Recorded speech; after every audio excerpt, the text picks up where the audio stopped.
शाम के 5 बजे हैं और अचानक एहसास हुआ कि जिस रिपोर्ट को आप लगातार टाल रहे हैं उसे कल सबमिट करना है, उसे आज पूरा करना होगा। आपने कंप्यूटर खोला और अपना फोन चेक करने लगे। क्या आप अपना पसंदीदा YouTube चैनल देखना चाहते हैं? शायद पहले आपको रात का खाना बना लेना चाहिए। वैसे आपको खाना बनाना पसंद है, लेकिन रिपोर्ट कंप्लीट ना होने की टेंशन में उसमें भी मन नहीं लग रहा। फिर आपने सोचा काफी देर हो चुकी है, रिपोर्ट को कल सुबह पूरा करूंगा। इसी टाल मटोल को प्रोक्रेस्टिनेशन कहते हैं। हम में से लगभग सभी कभी न कभी ऐसा करते ही हैं। लेकिन आखिर हम प्रोक्रेस्टिनेटिंग करते ही क्यों हैं, जबकि हम जानते हैं कि ये अच्छी बात नहीं है। सच कहें तो काम को टालना हमेशा प्रोक्रेस्टिनेशन नहीं होती। कौन सा काम जरूरी है और कौन सा टाला जा सकता है, ये टाइम मैनेजमेंट कहलाता है। प्रोक्रेस्टिनेशन तब होता है जब हम जरूरी काम को जानबूझकर बेवजह टालते रहते हैं, ये जानते हुए कि इसका नतीजा हमारे लिए अच्छा नहीं होगा। जाहिर है कि कोई अपने आप को नुकसान क्यों पहुंचाना चाहेगा। लेकिन अजीब बात यह है कि प्रोक्रेस्टिनेशन में हमारा शरीर हमारी हिफाजत करता है, खास तौर पर हमें खतरनाक लगने वाले कामों से। जब आपको लगा कि आपको वो रिपोर्ट कंप्लीट करनी है, तो आपका दिमाग उसे खतरे की तरह देखने लगा। आपका एमिगडाला इमोशंस को समझने और डर की पहचान करने वाले न्यूरॉन्स का एक ग्रुप है। वो खतरे से निपटने के लिए एड्रेनालिन जैसे कुछ हार्मोन्स रिलीज करता है। ये घबराहट आपके प्री फ्रंटल कॉर्टेक्स की उन भावनाओं को दबा सकती है जो भविष्य के बारे में सोचकर आपके इमोशंस को संचालित करती है। तो जब विकल्प होता है फाइट, फ्लाइट या फ्रीज रिस्पॉन्स के बीच, तब हम खतरे से बचने के लिए उसे टालकर दूसरा आसान काम चुनते हैं। हालांकि ये जरूरत से ज्यादा लगता है, क्योंकि ये बस एक डेडलाइन ही तो है, किसी भालू का हमला नहीं। हम अक्सर वही काम टालते हैं जिनसे नेगेटिव भावनाएं उभरती हैं, जैसे मौत का डर, असफलता का डर या कुछ गंवाने का डर। प्रोक्रेस्टिनेट करने वाले यूनिवर्सिटी स्टूडेंट्स पर हुए अध्ययन में पता चला कि वे अक्सर उन कामों को टालते हैं जो उन्हें मुश्किल या तनाव भरे लगते हैं।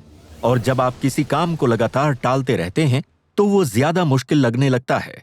एक एक्सपेरिमेंट में स्टूडेंट्स को पूरा दिन पढ़ने के लिए कहा गया।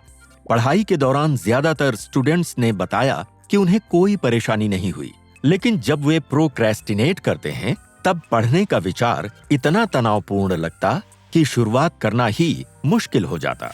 प्रोक्रेस्टिनेशन हमारी नेगेटिव फीलिंग्स से प्रेरित होता है, इसलिए कुछ इंसानों पर दूसरों के मुकाबले इसका ज्यादा असर पड़ता है। जिन लोगों की भावनाओं को नियंत्रित करने में कठिनाई या आत्मसम्मान में कमी महसूस होती है, उनके टाल मटोल करने की संभावना ज्यादा होती है, भले ही वे टाइम मैनेजमेंट में कितने भी अच्छे क्यों न हो। हालांकि ये एक आम गलतफहमी है कि सभी प्रोक्रेस्टिनेटर्स आलसी होते हैं। माना जाता है कि आलस के दौरान शरीर और दिमाग में एनर्जी नहीं होती और उदासीनता बनी रहती है। जब आप आलसी महसूस करते हैं तो आप खाली बैठे हुए फिजूल कामों की तरफ ही ध्यान देंगे। असल में बहुत से लोग प्रोक्रेस्टिनेट करते हैं क्योंकि वो बहुत ज्यादा परवाह करते हैं। प्रोक्रेस्टिनेटर्स अक्सर बताते हैं कि वो असफलता के डर से टालमटोल करते हैं, क्योंकि उन्हें डर होता है कि उनका काम उनके हाई स्टैंडर्ड्स पर खरा नहीं उतरेगा। प्रोक्रेस्टिनेशन की वजह कोई भी हो, नतीजे अक्सर एक जैसे होते हैं। बार बार टालमटोल करने वालों को चिंता, दुख और शर्म के साथ साथ अधिक मात्रा में तनाव और बीमारियों तक का सामना करना पड़ सकता है। सबसे बुरी बात यह है कि प्रोक्रेस्टिनेशन हमें लॉन्ग रन में नुकसान पहुंचा सकता है।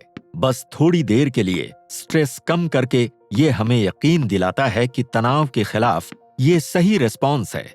तो हम प्रोक्रेस्टिनेशन के चक्र को तोड़ कैसे सकते हैं? शुरुआत में लोग सोचते थे कि प्रोक्रेस्टिनेटर्स को डिसिप्लिन में रहने और टाइम मैनेजमेंट की जरूरत है, लेकिन आज कई रिसर्चर्स इस विचारधारा के ठीक उल्टा सोचते हैं।